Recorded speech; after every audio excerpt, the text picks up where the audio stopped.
And kind of just to give the kind of the other side of what Dan is saying. I mean, if you look at the arguments that we get against in store, like on site or off site, people are talking about one-to-one audience, using zero pixel, right? Using some kind of, attention tracking.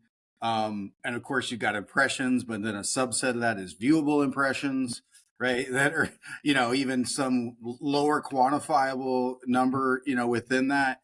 And the hiccup that we come across is in-store venues are considered a one-to-many experience, right? Just like radio, right? Mhm. Just like television, and to some extent, which are measured through meters or a Nielsen rating system that might have less than 100,000 meter carriers that project the ratings of every country in America, which is weird.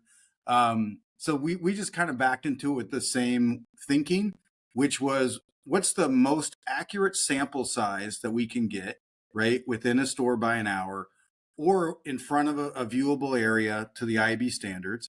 And then what is the content? It's 12 ads an hour. It's, 6 minutes of loop at 15-second intervals.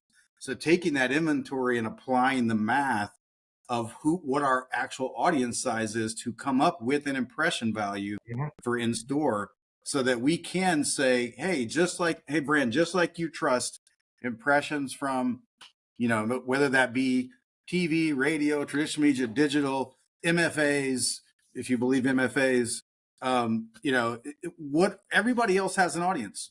We need a simple view of an audience, and that's an in-store impression. Yeah. Paul, you mentioned a couple times in there audio.